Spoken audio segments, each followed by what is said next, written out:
आप सभी को यीशु मसीह के नाम में सलाम।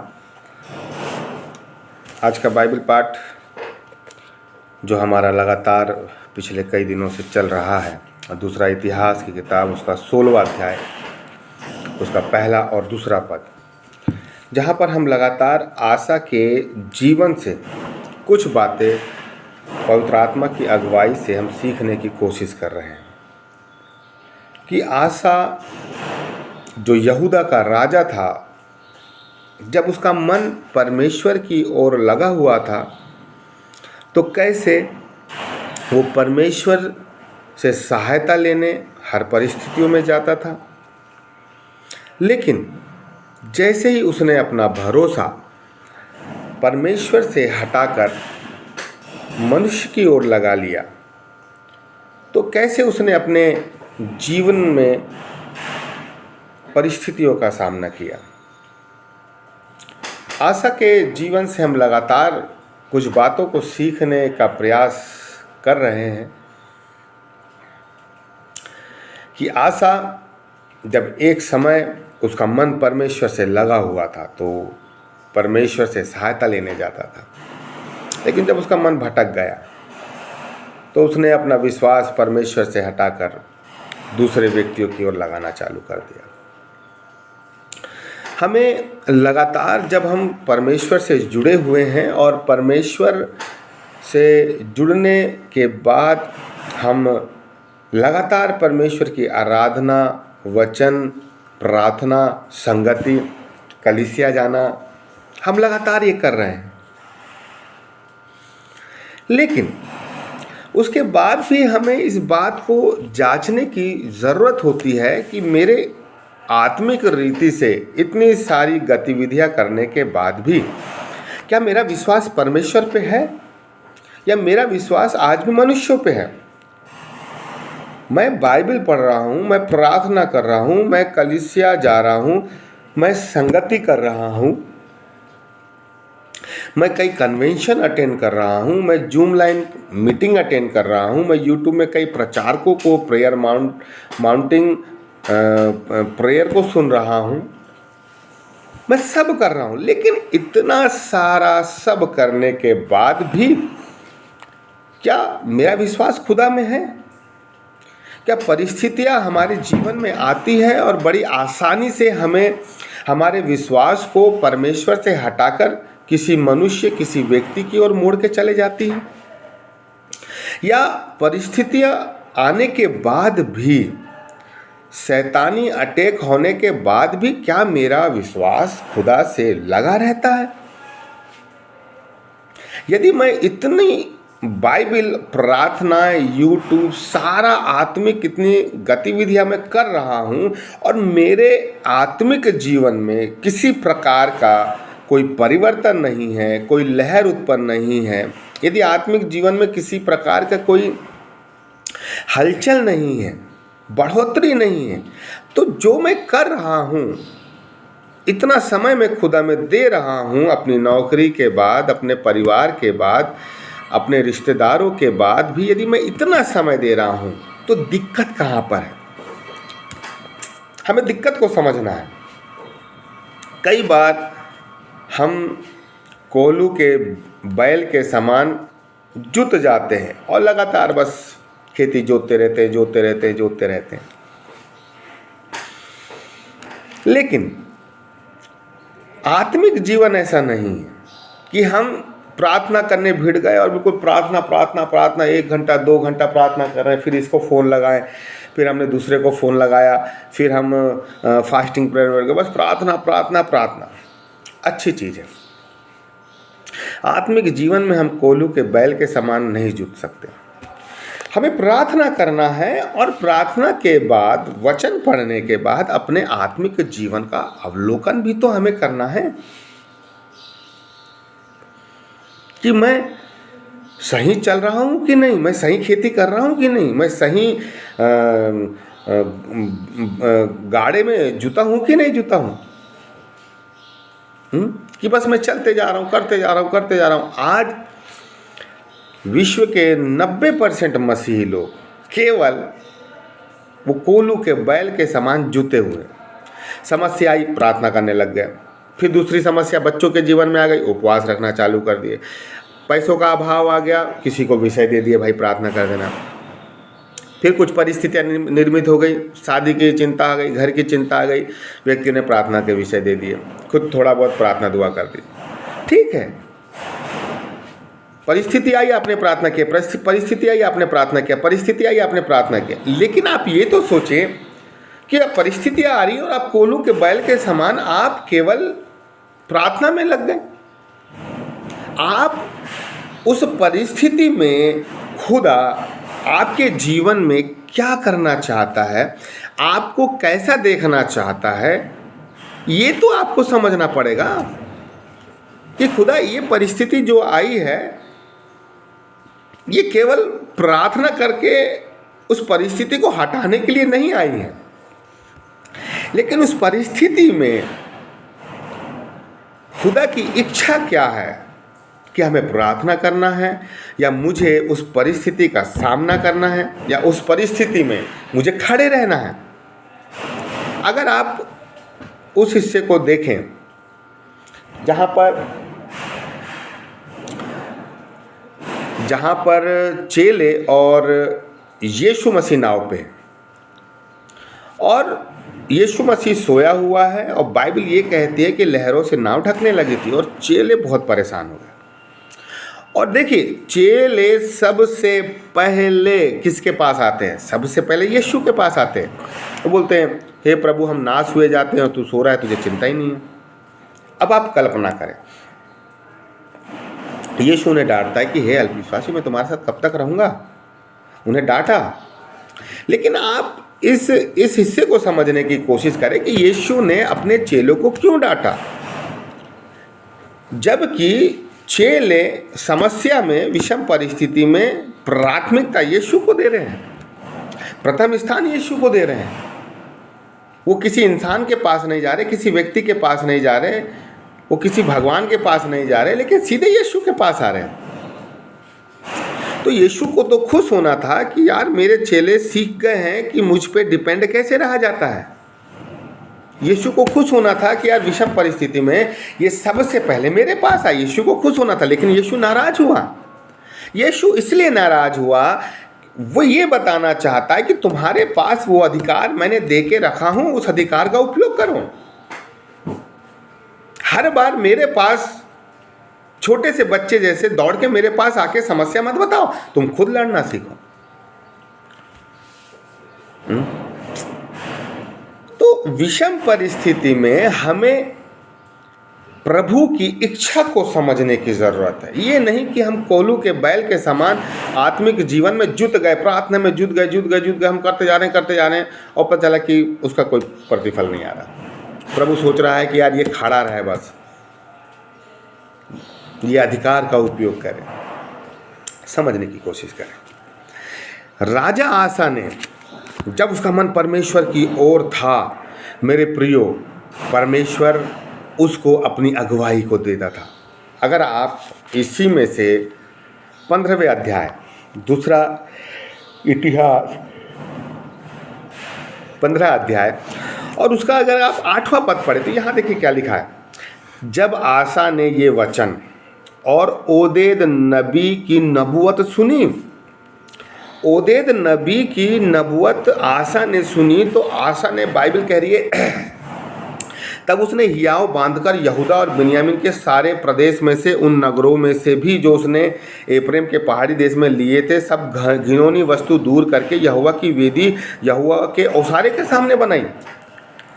अब आप देखिए कि जब एक नबी आसा के सामने नबुवत करता है तो उस नबुवत से मिलने वाली सामर्थ्य से राजा आसा ने अपने अंदर हियाव बांधा कि नहीं, मुझे घिनौनी मूर्तें, घिनौनी वस्तुएं हटाना है और खुदा की एक वेदी को मुझे तैयार करना है। किस लिए? वो भी कब? जब आपने उस ओदेद नबी की नबुवत को सुना और उस नबुवत से आपको सामर्थ्य मिली, आपने विश्वास किया, अपने अंदर हियाव बांधा और उस काम में लग गया। ये कब किया उसने? जब उसका मन परमेश्वर की ओर लगा हुआ था। लेकिन जब इसी का आप 16वां अध्याय पढ़ते हैं और उसके 7वें पद में आप पढ़ते हैं, यहाँ लिखा है, उस समय हनानी दर्शी, मतलब हनानी नबी राजा आसा के पास आकर कहने लगा कि तूने अपने परमेश्वर यहोवा पर भरोसा नहीं रखा। अब आप कल्पना करिए, जब राजा आसा का मन परमेश्वर की ओर में लगा था तो उसके नबी जो उसके लिए नबूवत करते थे, उस नबूवत से वो सामर्थ को लेता था, अपने अंदर हियाव बांधता था और वो हियाव बांध के वो गलत चीज़ों को दूर करके अच्छी चीज़ को स्थापित करता था। लेकिन जब उसका मन परमेश्वर से हटकर किसी व्यक्ति की ओर लग गया, बेनहद राजा की ओर लग गया, और जब परमेश्वर के नबी ने राजा आसा को ये नबूवत करी, ये उससे बातें करी कि तूने परमेश्वर यहोवा पे भरोसा रखना छोड़ दिया और आराम के राजा पर भरोसा रखा, तो राजा आसा को ये बात बुरी लगी। और राजा आसा, 10वें पद में लिखा हुआ है 16वें के 10 में, तब आसा दर्शी पर क्रोधित हुआ और उसे काठ में ठोकवा दिया, क्योंकि वह उसकी ऐसी बात के कारण उस पर दुखित था। और उसी समय से आसा प्रजा के कुछ लोगों पर अत्याचार भी करने लगा। मेरे प्रियो, राजा आसा एक समय जब परमेश्वर से जुड़ा था तो उसके नबी जब उसको कुछ कहते थे तो उसका कहना मानता था, लेकिन जब उसने अपना विश्वास परमेश्वर से हटाकर मनुष्य की ओर लगा दिया और परमेश्वर के नबी उसको चेतावनी देते थे तो उसने उस नबी को ही काट में ठोकवा दिया। और अगर आप 11वां पद पढ़े तो वहाँ लिखा हुआ है 12वें पद में कि जब वह बीमार हुआ तो भी उसने यहोवा की नहीं वैदों की शरण ली। एक बार राजा आसा परमेश्वर से भटका मेरे प्रियो, तो लगातार भटकता चला गया। एक बार राजा आसा ने अपना विश्वास परमेश्वर से हटाकर वैदों और दूसरे राजाओं पर डिपेंड हो गया, मेरे प्रियो वो भटकता चला गया। और उसने अपना अवलोकन नहीं कर पाया कि एक समय था कि मैंने परमेश्वर की सहायता से बहुत एक युद्ध को जीता, लेकिन अब वो समय है कि मैं बीमार हो गया हूँ, परेशान हो गया हूँ, लेकिन तब भी वो परमेश्वर पे भरोसा नहीं रखा हुआ है। और यही व्यक्ति है कि जब हम विश्वास करते हैं खुदा पे, हम यीशु मसीह पे विश्वास करते हैं और लोग प्रभु के दास भक्त जब हमारे लिए भविष्यवाणियाँ करते हैं, हमारे लिए स्वप्न और दर्शन देखते हैं, तो हम उनका आदर करते हैं, उन अर्थों को समझने की हम कोशिश करते हैं कि प्रभु इस स्वप्न दर्शन के माध्यम से आप कौन से भेद को हम पर प्रकट करना चाहते हैं। हम दिन भर इन चीज़ों के गुत्थी में उलझे रहते हैं कि प्रभु आपने हमसे क्या बात किया है। लेकिन जब वही नबी हमारे अंदर की कमियां हम पर प्रकट करते हैं, जब वही खुदा के नबी हमारे जीवन की कमियों को हम पर प्रकाशित करते हैं, जब वही नबी हमारे जीवन के उन हिस्सों को छूते हैं जो खुदा के सिवा कोई नहीं जानता, जब वही नबी मेरे प्रियो हमारी कमियों को, हमारे स्वभाव की कमियों को, हमारे चाल चलन की कमियों को हम पर प्रकाशित करते हैं कि तुम यहाँ गलत हो, तो हम क्रोधित क्यों हो जाते हैं, हमें बुरा क्यों लगता है। जब कोई हमारे लिए अच्छी चीज़ देखता है हम अंदर हियाव से भर जाते हैं, बड़े खुश होते हैं कि प्रभु तो हमको बड़ा आनंदित कर दिया, प्रभु तो हमें हरी हरी चराइयों में लेके जाना मांगता है, प्रभु तो हमारे लिए बड़ी बड़ी बातों को रखा हुआ है। लेकिन जब दूसरे हिस्से में खुदा हमारे जीवन के उन टूटे हुए बर्तनों के विषय में बात करता है, जब टूटे हुई हमारे मस्कों के बारे में बात करता है, हमारे टूटे हुए हौदों के बारे में बात करता है कि तुमने वो हौद जो बना लिए हैं वो टूटे हैं, जिससे जीवन का जल, जीवन की सामर्थ्य बह जाती है और तुम खाली हो जाते हो, तब हमें क्यों बुरा लगता है। जब मेरे विषय में कोई व्यक्ति मुझे परमेश्वर की अगुवाई में मेरी कुछ कमियां बताता है कि भाई आप यहाँ पर क्रोधी हो गए, आप यहाँ पर घमंडी हो गए, आपने यहाँ पर लालसा करी, आप यहाँ संसारिक हो गए, तो मुझे बुरा क्यों लगता है। मुझे बुरा नहीं लगना चाहिए। एक तरफ से खुदा यदि आपको ऊंचाई में लेके जाने की बात करता है, आपको आपके लिए नबूवत करता है, आपको हियाव से भरता है कि आप काम करें, लेकिन दूसरे हिस्से में खुदा हमारे जीवन के विषय में बात करता है, हमारे स्वभाव, हमारे फल, हमारे चरित्र के बारे में बात करता है। तब आपको बुरा नहीं लगना चाहिए। खुदा आपको ऊंचाई पे लेके जाएगा, वो श्योर है, लेके जाएगा खुदा। लेकिन सबसे पहले आपके जीवन के वो उन तमाम हिस्सों को ठीक करेगा जहाँ से हम बिगड़ गए हैं, जहाँ से हम टूट गए हैं, जहाँ से हमारा स्वभाव चरित्र सही नहीं है। खुदा वहाँ से काम चालू करेगा। खुदा किसी बिगड़े हुए पात्र को ऊंचाई पे ले जाकर ऊंचे पद पर नहीं रख देता, नहीं तो वो खुद बिगड़ेगा और 10 लोगों को और बिगाड़ेगा। यदि खुदा किसी व्यक्ति को जो खुद बिगड़ा हुआ है उसको ऊंचाई पे लेके चले जाए, खुदा जानता है वो खुद बिगड़ेगा और 10 लोगों को और खराब करेगा। लेकिन खुदा ये चाहता है कि उस ऊंचाई में ले जाने से पहले तुम अपने निचले स्थान में अपने टूटे हुए पात्रों को, टूटे हुए होदों को सुधारो, ताकि जब तुम उस बड़े पद में पहुंचो तो तुम्हें आइडिया हो सके, तुम्हें अनुभव हो सके कि तुमने अपने आप को अगुवाई में कैसे परिपक्व और शुद्ध किया था, तुमने कैसे अपने टूटे हुए पात्रों को लहू से मजबूत किया था, आपने कैसे अपने टूटी हुई दीवारों को पक्की लेसाई करी थी। और जब मेरे प्रिय आप वहाँ पहुँच जाएंगे तो आप लोगों को बिगाड़ेंगे नहीं, पात्रों को खराब नहीं करेंगे, लेकिन जैसा आपने अपने आप को सुधारा है खुदा में, उस ऊंचाई में पहुँचने के बाद आप लोगों को भी वैसा सुधारेंगे। खुदा चाहता है कि आप निचले स्थानों में हो तो भी खुदा पे विश्वास करें, और यदि आप ऊंचे स्थान में भी हैं तो खुदा ये चाहता है कि खुदा पे आप विश्वास करें।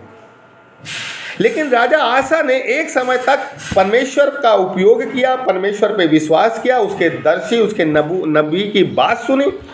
लेकिन एक समय के बाद ना तो उसने नबी की बात सुनी, ना तो उसने यहोवा की शरण ली, उसने मनुष्य की शरण ली मेरे प्रियो। और हम देखते हैं कि एक समय राजा आसा अपने विश्वास में खुदा की नज़र में इतने ऊंचे स्थान में था, लेकिन जैसे ही उसने मनुष्यों पे भरोसा रखना चालू किया, मनुष्य से सलाह मशवरा करना चालू किया, मनुष्य पे भरोसा रख के उनके द्वारा काम करना चालू कर दिया, वो यहाँ से यहाँ आ गया। और मेरे प्रियो, जब वो यहाँ आया ना तो फिर वो ऊपर नहीं उठ पाया, वो लगातार नीचे ही चला जाता रहा। और एक समय के बाद वो मर गया मेरे प्रियो, बीमारी के चलते वो मर गया। आज हमारा विश्वास कहाँ पर है? आज कहीं ये तो नहीं कि हम भी राजा आसा के समान एक समय में परमेश्वर के नबी की आवाज़ को बड़े धैर्यपूर्वक सुनते थे, सीखते थे, समझते थे, उसके अनुसार चलने की कोशिश करते थे। लेकिन एक समय के बाद ऐसा तो नहीं हो गया कि हम भी परमेश्वर की आवाज़ को सुनना बंद कर दिए हैं, उनके नबी की आवाज़ को सुनना बंद कर दिए हैं। मेरे प्रियो, इस डिफरेंस को, इस अंतर को हमें समझना है कि एक समय में वो यहाँ था, एक समय में यहाँ आ गया, और यहाँ से फिर वो ऊपर नहीं उठ पाया और नीचे ही चला गया। आज कई लोग मेरे प्रियो यहाँ खुदा ने रखा था, लेकिन उन्होंने अपनी गलतियों के चलते वो यहाँ पर आ गए हैं, और लगातार गलती करते करते वो और नीचे आते चले जा रहे हैं। लेकिन खुदा कह रहा है, तुम्हें मैंने यहाँ रखा था, तुम यहाँ आ गए हो, लेकिन यहाँ से नीचे मत आओ, यहाँ से और ऊपर उठते चले जाओ। जो तुमको मैंने यहाँ रखा था, मैं तुम्हें इससे भी ऊपर लेके चला जाऊंगा, लेकिन तुम नीचे मत आओ, अब तुम ऊपर उठते चले जाओ। क्या आप ऊपर उठने के लिए तैयार हैं? जो खुदा ने आपको दिया है, जो बेहतरीन आपको दिया हुआ है, जो उत्तम दिया है, जो सर्वोत्तम दान वरदान आपको दिया है, लेकिन उसके होने के बाद भी आपके अंदर पवित्र आत्मा काम नहीं कर रहा है। आपके अंदर वरदान होने के बाद भी वरदानों में चमक नहीं है।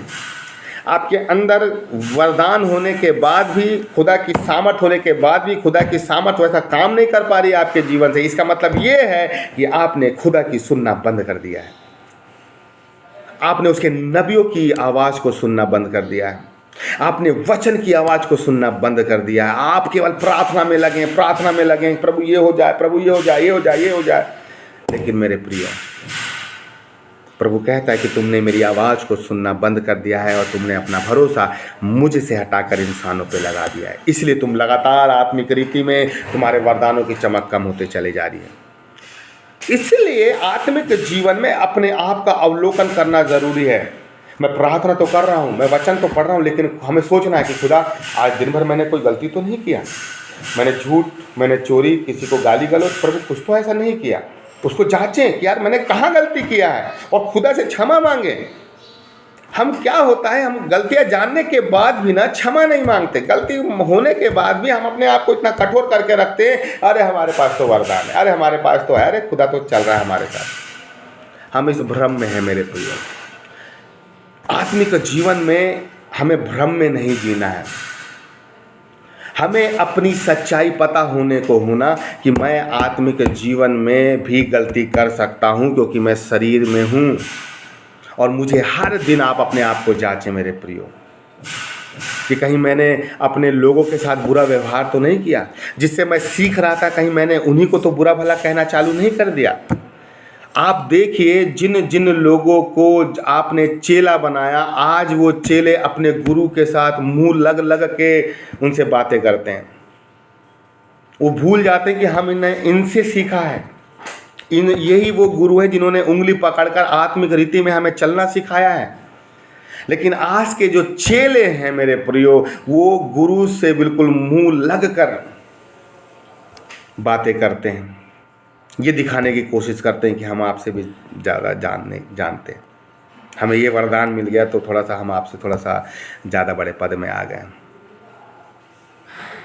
मेरे प्रियो, खुदा को समझना है, हमें खुदा को समझना है कि खुदा हमारे जीवन से क्या चाहता है। अपने आप को अवलोकन करें। आपका चेला आपके सामने कुछ भी बोलता रहे, आप जिसको सिखा रहे हैं वो आपसे भले बड़े बन जाएं, लेकिन तब भी मेरे प्रियो आपको आत्मा की नम्रता और दीनता के साथ चलने की कोशिश करना है और अपने आप को अवलोकन करना है कि खुदा मैं गलत ना हूँ, प्रभु मुझसे गलती ना हो, प्रभु मुझे मिस्टेक ना हो, प्रभु मैं किसी अपने चेले पर या अपने गुरु पर या किसी व्यक्ति पर प्रभु मैं विश्वास ना करूं, लेकिन जो अधिकार, जो विश्वास, जो संबंध तेरा और मेरा है, मैं उसका उपयोग करते हुए हर परिस्थिति का सामना करूं। प्रार्थना करें। पिता, हम धन्यवाद देते हैं प्रभु, जितने लोग ये वचन सुनते हैं खुदा, एक एक व्यक्तियों के अंदर से अविश्वास हटने पाए। एक एक व्यक्ति मेरे खुदावंद जिन्होंने मनुष्यों पर भरोसा रखा हुआ है प्रभु, उनका विश्वास हटने पाए। तेरे लोगों की आवाज़ को सुन के अपना अवलोकन करने पाए प्रभु, कि कहीं मैं गलत तो नहीं कर रहा प्रभु, कहीं मैं आत्मिक जीवन में मिस्टेक तो नहीं कर रहा प्रभु। हाँ खुदा, हम ऐसी प्रार्थना करते हैं। सबसे बोले बातचीत करें, यीशु के नाम से मांगते हैं, आमीन।